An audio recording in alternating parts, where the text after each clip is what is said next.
You know, what's funny is I bet Ubisoft was happy that Concord and Dustborn took a little bit of the heat from them in regards to Assassin's Creed Shadows, but I haven't forgotten about you, Shadows. We're still going to be calling you out, and we're looking forward to November when a lot more shenanigans come out. As the game gets closer to launch. The Assassin's Creed Shadows art director, Thierry Dansereau, I hope I'm saying his name right, I'm probably not, actually responded to some of the outrage and complaints that have been made towards the game as far as the handling of Japanese culture. If you guys weren't remembering, there's literally a petition out there signed by hundreds of thousands of Japanese gamers that are feeling disrespected about this game. They feel that Assassin's Creed Shadows is not accurate and it's not respectful of their rich history that they have over there in Japan, which is understandable. If you're literally feeling disrespected, I mean, this was going to the national diet of Japan. Like, politicians were looking at this. Now, Mr. Dansereau, I think that's his name, said that they are trying to stay as respectful as possible to Japanese culture. It's weird that they are now just addressing this like so late when they should have said this. And this is actually over a month after Ubisoft made their statement. If you guys remember, they actually had to come out, and a lot of the wokies got upset that they, I guess, catered to the right-wing mob. Yeah, we had this tweet come out where they basically just assured everybody that even though Assassin's Creed Shadow is a fictional historical story and that they have created liberty and stuff on it, that they intend to respect Japan as a culture and stuff. But there was a whole bunch of mess with this because a lot of the wokies felt that they caved in. To me, I just think this was a whole lot of saying something without saying anything. I think it was just a damage control piece, but it was too little too late at that point in time. If you think about all the mistakes that we've seen this game have, I mean, what we had, Chinese architecture in the game, and instead of actual Japanese architecture, we had Chinese architecture. There was modern day reenactment groups like logos and flags in there. There was also a samurai sword that was used at a display from One Piece, claiming that it was Yasuke's sword, and then just getting to Yasuke itself, depicting him as an actual historical figure, like a full-blown samurai rather than just a retainer, has been a topic of discussion so much that even the Assassin's Creed Shadows subreddit is banning people. They are literally not allowing a conversation debating whether Yasuke was a samurai or not. So there's been a lot of things against Ubisoft in regards to this game. They've been taking a lot of heat. If you've been watching my channel, I've been covering it. So yeah, I think they are constantly stumbling as a company. Like, Ubisoft cannot do anything right when it comes to Assassin's Creed Shadows at this point. And I mean, at this point, for them to be addressing all these complaints and the art directors saying this stuff at an interview which took place at Gamescom.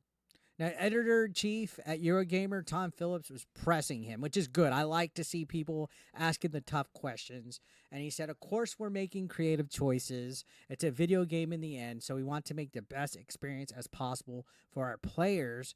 And that they've worked with a lot of experts just to understand, well, the time period. We did a lot of our own work.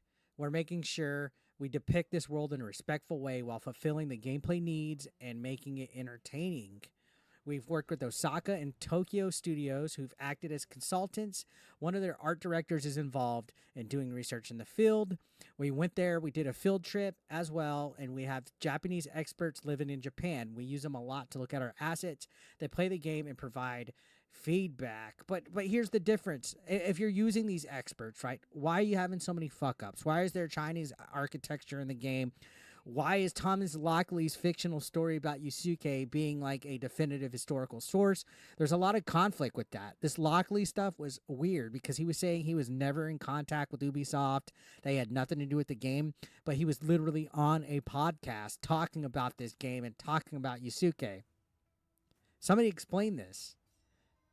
Somebody explain what's the truth and what's not. It seems like there's a lot of different conflicting stories and who's doing what, and nobody's owning up to it. That statement that they had, you know, he said, and this is the art director's actual quote right here, saying, there was a letter published by Ubisoft apologizing to that group of people in Japan, but something they need to know is we are working with experts, world-renowned experts, and if we have in any way offended people, we're sorry, but this is not the goal.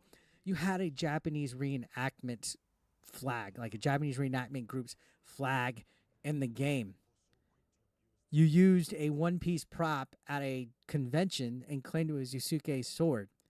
There's been evidence of other things. I mean, trees, cherry blossoms being in the wrong season, wrong architecture. Like what are these experts of? And we're not even getting into the whole Yasuke mess right here. We're talking about the actual like expertise of these people.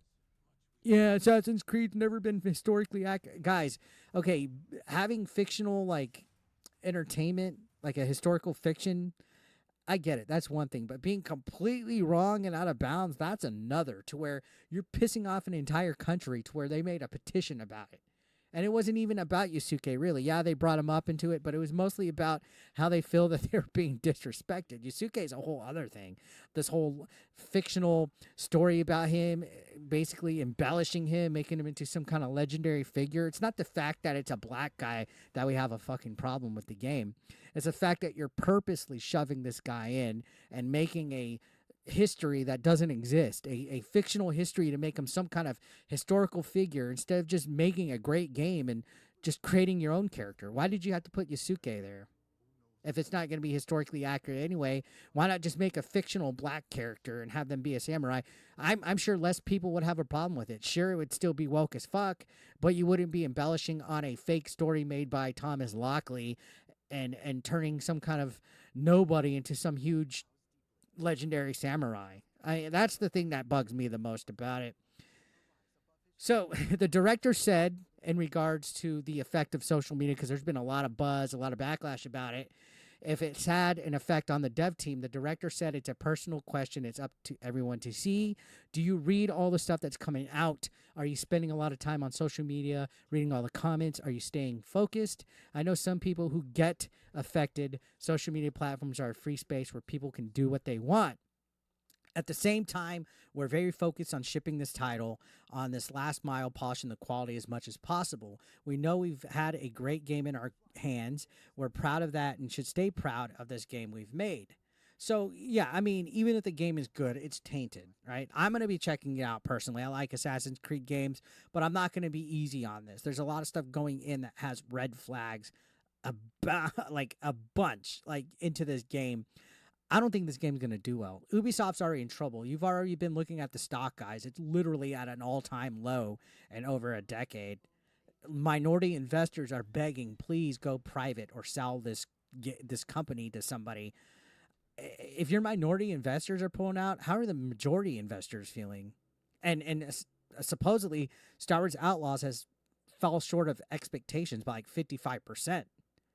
So we're going to see. If Assassin's Creed Shadows does bad and they're having to run this much damage control and clarify stuff and answer hard questions about whether the game's going to be accurate or not, this game is already under a microscope. Again, a lot of people are going to be critical on it, including myself.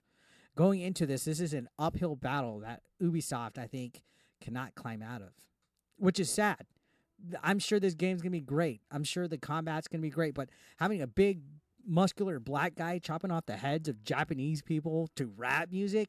Again, I said in the past, how tone deaf is that? Like, who in the right minds at Ubisoft thought that was fantastic? Like, this is literally a Wokie's wet dream. A Wokie's wet dream here. For some reason, it always seems like they don't like Asian people. They call them white adjacent. I've heard that term.